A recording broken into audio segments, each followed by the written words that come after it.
Балалар, 7-ші сабақ ерлік ұмытылмайды. Қаһарман қыз Хиуаз бүгінгі өтетін сабағымыздың тақырыбы. Рахмет Иманғалиевтің авторы Рахмет Иманғалиев. Оқу мақсаты кейіпкердің іс-әрекетін бағалау, шығармашылық жұмысын сызба презентация түрінде ұсыну, кейіпкерлердің іс-әрекетін бағалап үйренеді. Бұл бағалау критерийі шығармашылық жұмысты сызба презентация түрінде орындайды. Қаһарман қыз Хиуаз. Қазақтан шыққан алғашқы ұшқыш қыз жайында 1940-1920 жылдары түрлі басылымдарда жазылды. 2006 жылы Хиуаз жайлы деректі фильм түсірілген. Фильмде Хиуаз бен полкте болған ұшқыштар туралы бейнеленген. Алғашқы ұшқыш қыз жайында 1940-1920 жылдары түрлі басылымдарда жазылды. 2006 жылы Хиуаз жайлы деректі фильм түсірілген. Фильмде Хиуаз бен полкте бірге болған ұшқыш қыздар бейнеленген. Өңірлер орден мен медальға толы. Хиуаздың соғыс жылдары жасаған ерлігі туралы соқ құрбылары әңгіме қозғайды. Бірде батыр қыздың ұшағы полктегі жасырын қону алаңына келе жатты. Соғыс жағдайында алаңда қазіргідей жарқыраған сәуле жоқ. Төмендегі жылтыраған таныс белгілер арқылы қону керек. Майданнан қайтқан екі ұшақ қонар тұста соғылып қалады. Қасындағы көмекші ұшқыш бірден қаза тауып, Хиуаздың өзі жараланып аяғы сынады. Бірақ госпитальдағы ұзақ жатып емделетін жағдайы жоқ. Жақсы, әрқарадан аңсаған келе ғой. Хиуаз асқан ешілі қыз. Сынған аяғы тез адамдар жанып кете қоймады. Бірақ ол қайсарлығымен ұрысқа шығуын тоқтатпады. Ылғи бомбалауға түнде шығады. Хиуазды ұшаққа көтеріп апарып отырғызады. Ол жау шебіне қылыша сүйеліп белгіленген нысанаға бомба тастауды өте шебер әрі батыл жасайтын. Ұшақ қанатының астында бекітілген санаулы бомбаларды тастап шығу керек, оралу керек. Жерге қонған соң 10 минуттың ішінде ұшаққа қажет бомбалар қайта бекітіледі. Бай болғаны 10 минут уақыт. Жақсы, әрқарата медиан айтып оқиғы. Жол бекіністерінің үстінде жүргенде Хиуаз көксірланып қатып қалады. Тапсырманы толық орындап жерге келіп қонғанда ғана тірілгендей болады. Артынша Хиуаз аспанға қайта көтеріледі. Ондай сапардан оралмайтын құрбылары қанша, әйтеуір Хиуаз аман келді. Кейде ол бір түнде аспанға 7-8 рет көтеріледі. Барлығы да сәтті аяқталады. Берілген тапсырма ойдағыдай орындалады. Қазақтың батыр қызы осылайша оқтың үстінде жүріп 300-ден астам жауынгерлік тапсырма орындаған екен. Жақсы, жарайсыз Медина. Бүгінгі тақырыппен таныстық. Енді осы мәтін бойынша жұмыс жасаймыз. Мәтінге пирамидалық оқиға кестесі бойынша жасаймыз. Бұл 7 сатыдан тұрады. Бірінші оқиғаның кейіпкерін атау беретін бір сөз. Екінші кейіпкердің сырт бейнесі, мінезін, түрін анықтайтын 2 сөз жазамыз. Оқиғаның болған орнын анықтайтын 3 сөз. Оқиғаның өтуін түсіндіретін 4 сөзден тұратын сөйлем жазамыз. Оқиғаның шығу себебі 5 сөзден тұратын сөйлем. Әрі қарай не болды 6 сөзден тұратын сөйлем. Оқиға қалай аяқталды 7 сөзден тұратын сөйлем. Енді ашамыз, алдымызда кесте бар, солармен жұмыстар жасаймыз.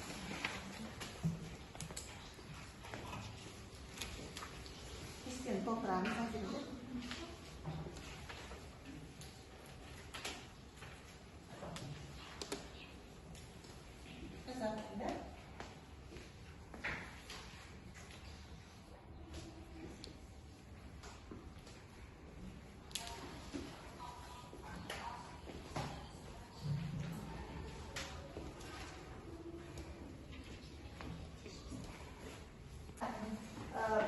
Жұмысты аяқтасақ, қолымызды қойып бері қарап тыңдайық.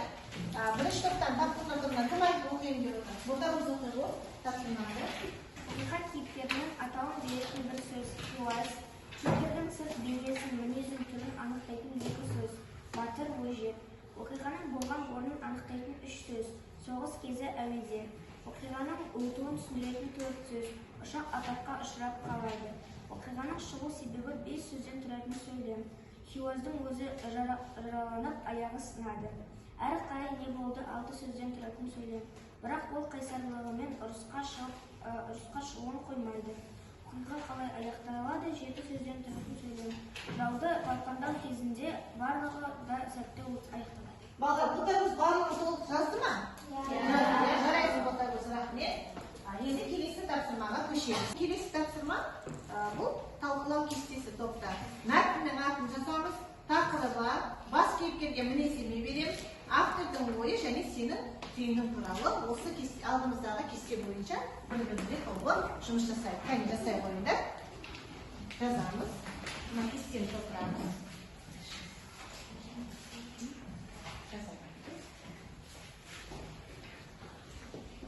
Ал білгірлер тобынан Қазбек өзінің жаңағы кестемізді оқиды, оқиғы.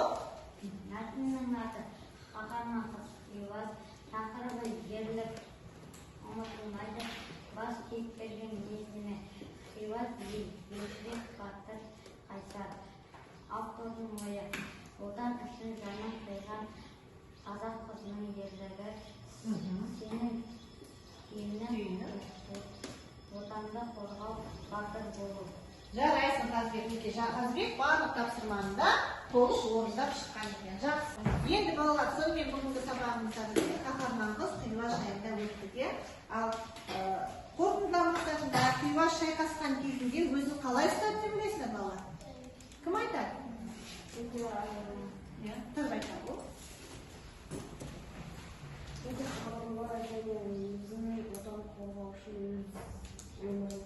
Өз өмірін қатерге тіккен екен, жарайсыңдар. Ал ол аяғынан жараланып қалса да ол не істеген жоқ балалар? Оның аяғы жараланса да, ол соғысқа шығады деп қоймады. Қойма, ұшаққа мініп, не істеген екен? Жауды майданға аттанған екен. Ол қанша жауынгерлік тапсырманы орындады? Неше жауынгерлік тапсырманы орындады? Майданның кезінде. Қаншадан? Ол 300 орындады. 300-ден артық жауынгерлік тапсырманы орындады. Жарайсыңдар.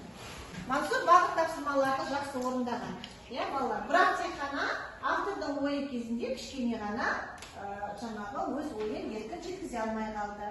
Автор бұл мәтін бойынша негізгі қазақтың қаһарман қызы Хиуаз туралы, оның батырлығы, қайтпас қайсарлығы туралы ойда осы айтқан болатын. Әдеда Мансұрға мәтінді оқып, келесіде толықтырады деген ойдамыз. Жарайсың.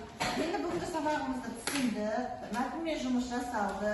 Енді сабағымызды қорытындылау барысында бізде алдымызда үлкен алма ағашты. Осы алма ағашына бүгінгі сабақтан не түсіндіңдер, не түйдіңдер, соныңызды мына алмаларға стикерлерге жазып, осы алма ағашына жапсырамыз. Кәне жаза қояйық.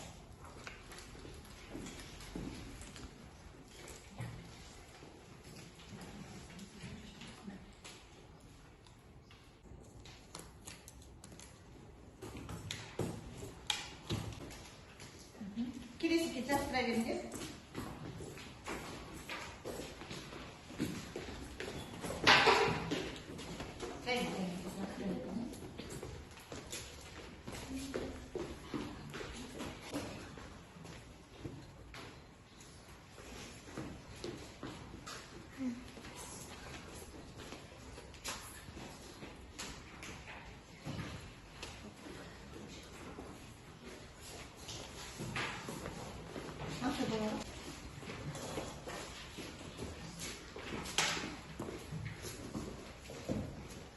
Аяғым, сен сары түсті алманы алып тұрсың. Не себепті сонда сабақты сен толығымен түсінбедің бе бүгін? Мәтінді толық оқу керек. Әлі сен жерде түсінбеген екенсің. Жарайды, үйден тағы да ізденіп, осы мәтінді оқып келесіне тапсыра ғой.